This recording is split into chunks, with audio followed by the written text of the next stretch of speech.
फुटिला फूल।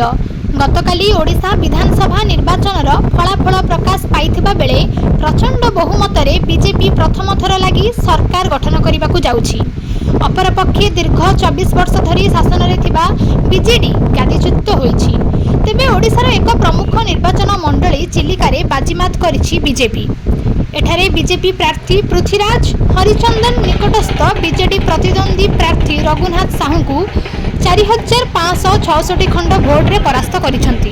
श्री हरिचंदन दीर्घ 5 वर्ष धरी चिलिकार जनसाधारण को सुख दुखरे रहितिबा बेले ताहार प्रभाव देखिबाकू मिलिछि। तेबे उक्त विजय परे से गणमाध्यम को प्रतिक्रिया रे कहिसंती कि से चिलिकार सेवक भावे दायित्व पाइछंती एवं आजिठार ही से ए दिगरे काम आरंभ करिसंती।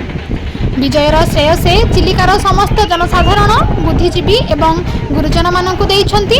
तत्सहित भाजपा ओडिशार संकल्पपत्र एवं चिलिकारे जारी करिथिबा संकल्पपत्रर कार्यकारी दिगरे तुरंत काम आरंभ हेबो बोली श्री हरिचंदन कहिसंती।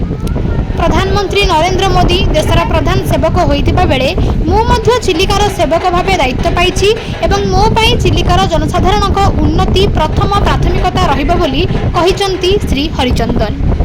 ओडिशा रे बीजेपी सरकार गढ़ुची एवं सेथिरे चिलिकावासी अवदान रहितिबा कहिसंती श्री हरिचंदन। चिलिका निर्वाचन मंडली को विकसित चिलिका निर्वाचन मंडली रे परिणत कराजिबो एवं संकल्प पत्र रे दिया जाइतिबा समस्त प्रतिश्रुति निश्चित भावे पूरण कराजिबो बोली कहिसंती श्री हरिचंदन। चिलिकार प्रत्येक देवतुल्य भाजपा कर्मकर्ता एवं शुभेच्छुଙ୍କୁ उक्त विजय पाई नवनिर्वाचित विधायक कृतज्ञता जणाइछंती।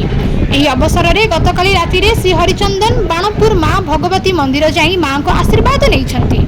ଏହି ସମୟରେ ଶତାଧିକ ଦଳୀୟ କର୍ମକର୍ତ୍ତାମାନେ ବାଜା ବଜାଇ ବାଣ ଫୁଟାଇ ଓ ଫୁଲମାଳ ପିନ୍ଧାଇ ନୂତନ ବିଧାୟକ ଶ୍ରୀ ହରିଚନ୍ଦନଙ୍କୁ ସ୍ୱାଗତ ଜଣାଇଥିଲେ। ଚିଲିକାରୁ ସଂଗ୍ରାମ ରଣାଙ୍କ ରିପୋର୍ଟ ପ୍ରତିକାର ନ୍ୟୁଜ।